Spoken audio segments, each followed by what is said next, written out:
Hi, what's up, New York? I am Vashti Clarke, and I am a model, and I'm also the CEO of Poise Modeling Agency and Poise Human Hair Company. 5 words to describe me: driven, motivated, loyal, dreamer, thinker. I am a dreamer because I dream big, but I also put my dreams into action and I turn them into reality because it all starts with a dream. But if you could work on your dream, you could make it happen for yourself. I was born in St. Mary, and that's a parish in Jamaica. I have very fond memories of growing up in Jamaica. I was technically like a little tomboy. I was born in the country, so we had a lot of natural stuff. There was like trees and stuff. So I'm very spontaneous, and I was very different also as a child growing up. I didn't really do the normal girly stuff. Well, when I was a kid, I used to have a little library at home that I made, and I used to rent my books so I could make money. So I think I had a business head since I was a kid. Yes. I also remembered growing up in St. Mary, we had so much fun. We could go outside, we could climb trees. My dad had like a lot of apple trees, orange trees, so they were like tiny horticultural trees, so I could climb them and just have fun, like just be a normal kid. I do think as a kid growing up, when I just started my little library at home, it was mainly as a joke, but I was making like $1 from each book. And I think that's the same inspiration and that's the same drive I had when I started Poise Modeling Agency.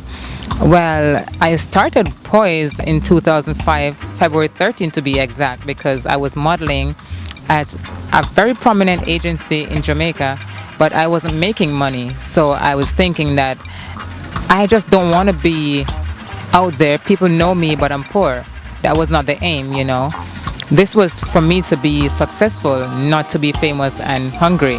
So I decided to start my own agency because I was getting jobs that I was being paid for by myself. So therefore, I didn't think I need an agent. So I was being my own agent.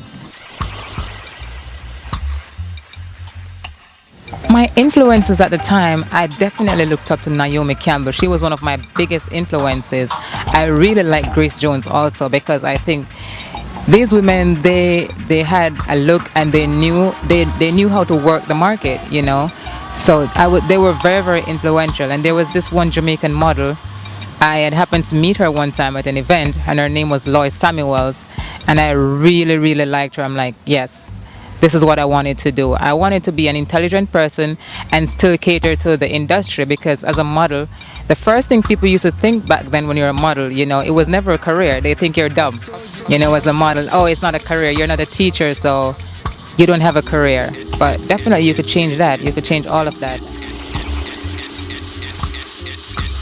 When it comes to fashion, my style is a little retro chic.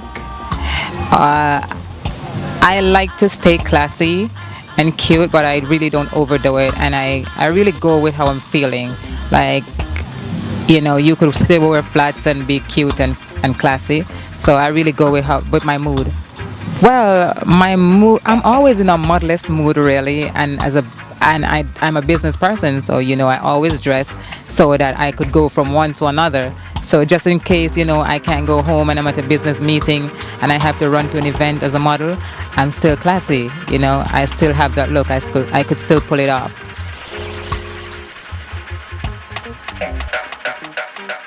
Oh yes.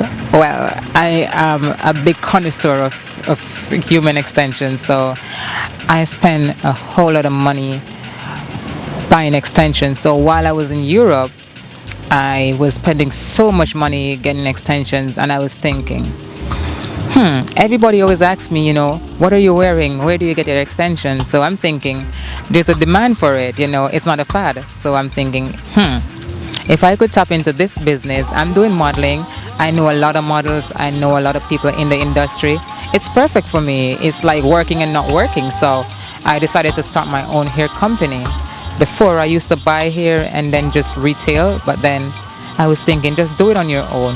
So I basically developed a brand and started my own hair company. And my hair company is Naturally Poise Human Hair.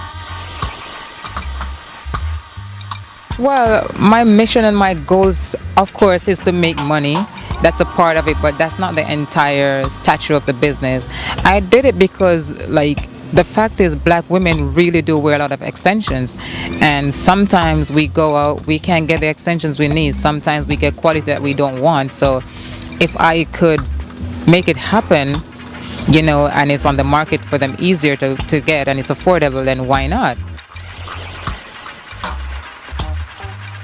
In 5 years, I definitely see both of my companies on an international level. I already started with the modeling agency and I've tapped into the European market. I'm starting to tap into the Asian market, which is becoming a huge market for fashion. And definitely for my extensions, I definitely see the company going large on a wide scale where we could hire, thousands of people all over the world. Believe it or not, Jamaica do have a large market for making a lot of money from extensions because there's so much events going on over there. There's so much parties.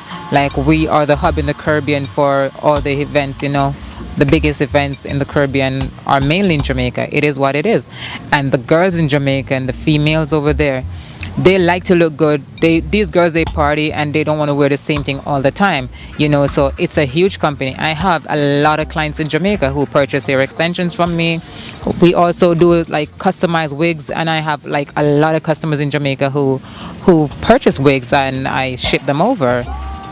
So it's a great market. You just have to know that the economy over there is not as strong as in the US, and you have to know how to price your product. It's all about pricing and knowing the business and knowing how to get to the market.